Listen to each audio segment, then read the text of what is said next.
Alright, and I saw this on the Google Maps. They have like a cabin that Teddy Roosevelt stayed in.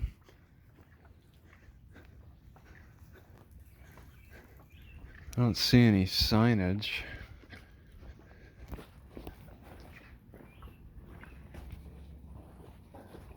One way, do not enter. Oh, there's somebody in there. Huh.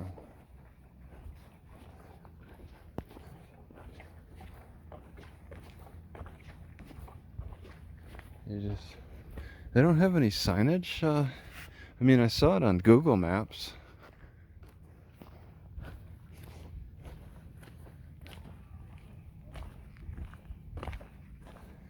You just walk around. Had a ledge on the side there for resting stuff. Probably easier to look inside. Look inside through the back.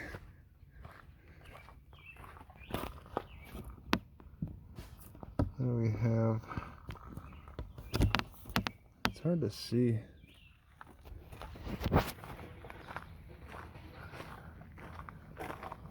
Maybe.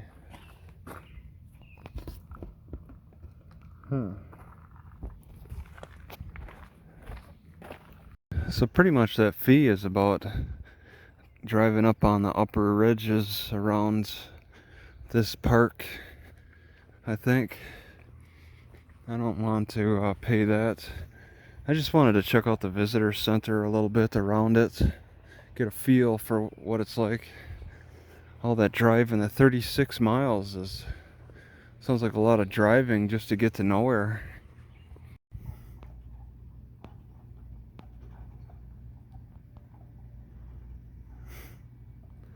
I don't see anyone riding on it. There's a family walking next to it. So I think park rangers might be sleeping in these apartments. This is a big park ranger area. It's amazing how many people this area attracts. Medora attracts. So I moved away from the library, the school library, I was along this road because there were a lot of people, middle class and up, who were making comments and gawking at the interior of my car looking all dirty and cluttery. I heard the comments, and there's just so many people. I'm surprised. This whole block was covered with cars. The tourism is incredible. On a Friday, it's not even the weekend. So I had to move because it just wasn't, the numbers wouldn't stop. So I think I have an okay place next to a hotel. Let's see how that works out tonight. I think I'm gonna try to stay there overnight. Hurry up! I just want to get back to my car. Gotta wait on this extra long train carrying shipping containers.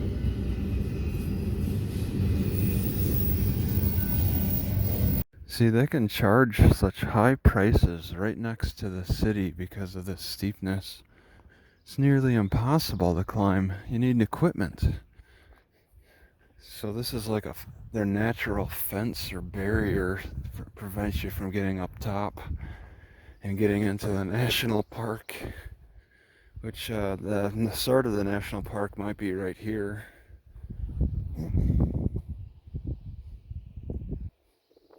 Just a simple grassland.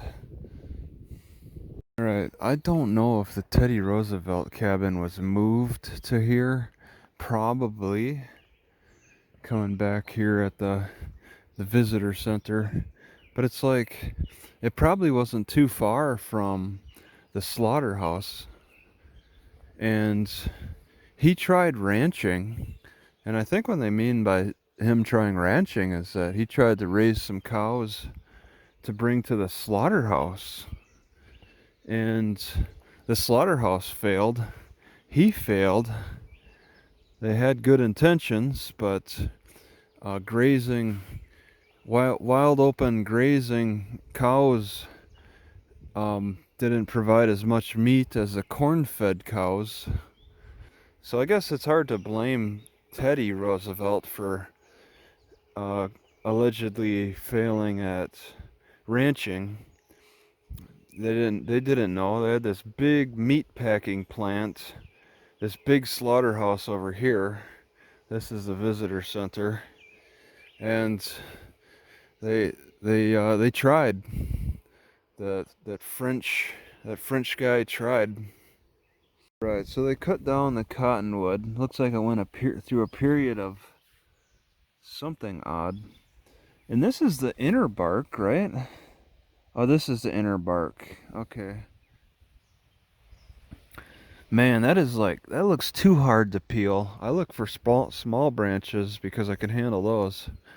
Thinking I like to take a small branch off of this fallen, recently cut down cottonwood tree to take a whole log. God, I don't know how I would do that. That would take a lot of effort. All right, just looking at what's nearby Medora, and we got these. I seen that. I recorded that. Chateau.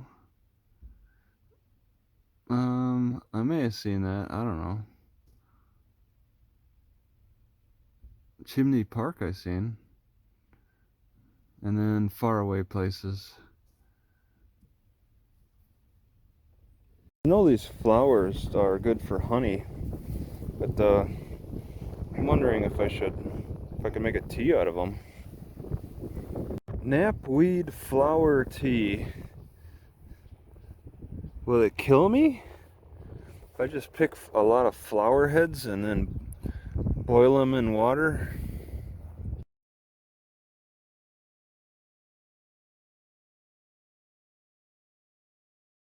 So I will directly boil anything that's fresh. But if I dry it, like I've dried slippery elm, I've dried the white willow bark. When the white willow bark is dry, I no longer want to boil it. I'll just put it into the French press and let it soak instead. Anything that's dry, I just won't boil. I won't bother. Because if there's moisture in it, that's harder. That's hard to work against. Better off just heating that directly. Any moisture, but I don't feel the need to boil anything that's dry. Bark, root, aerial parts, whatever. All right.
So I always thought that I needed anchor point for my suspension trainer. After I went homeless and really got into suspension training, I traveled around the West Coast, Rocky Mountains, all of that area with this mindset that I wanted to keep my gym equipment as light as possible and find anchor points, but they just you just can't find anchor points anywhere that are good and acceptable, and I totally relied on that and really lost out on a lot of exercising because of that.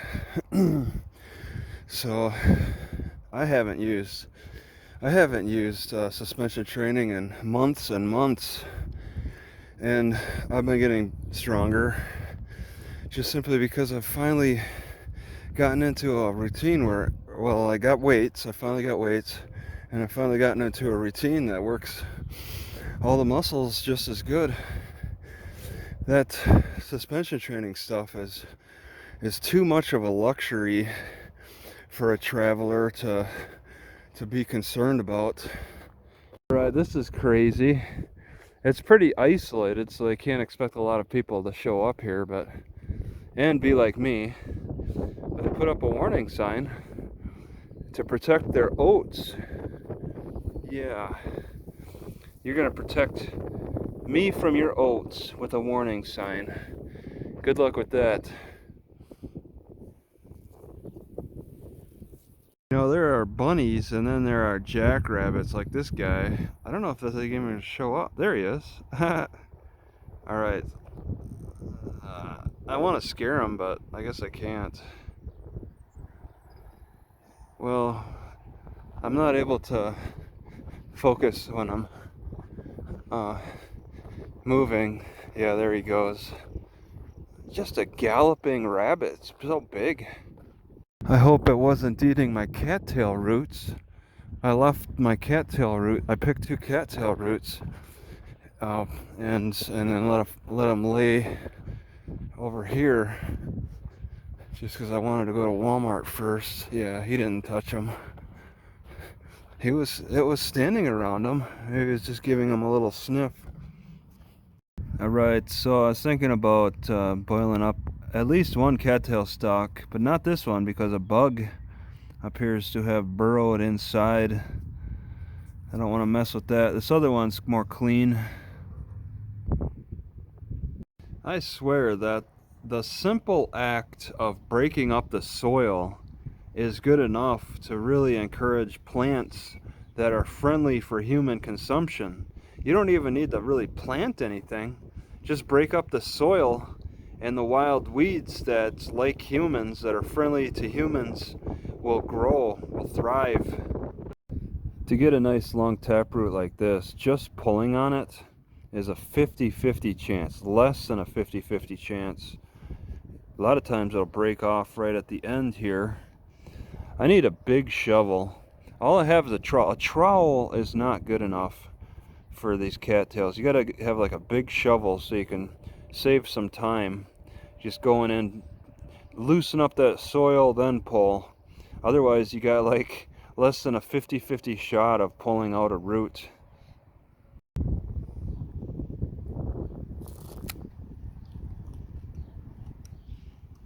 Alright, hanging out around here, I noticed a branch was broken, I think from the storm.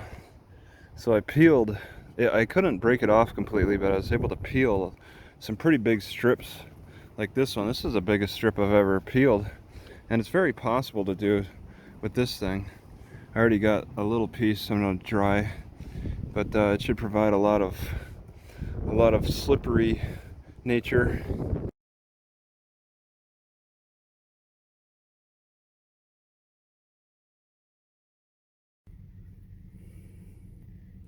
Right, so I injured my calf twice this morning.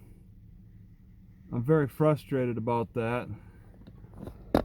It felt fine, and I decided to go for a run, but just behind my car, back and forth, run forward, run backward, and maybe about the 20th time, my calf gave out again. It's the same injury, it's the same feeling. I pulled the muscle, and it was just it was a pull that told me to stop running. So that was it. I was able to walk normally, and I just couldn't run. So I just go through my day, no problem, and then, run to Walmart and stuff. When I got to Walmart, it's like I was looking back. I was watching some Walmart manager yell at an employee for putting a stack of food in the wrong spot, and then my calf pulled again. So it injured back to the old injury where I'm limping now again. I'm limping like I first injured it. And I went from it feeling fine when I ran a little bit this morning to now I'm limping again. I barely did anything, and I got a severely injured calf that has slowed down my movement, and it's very frustrating.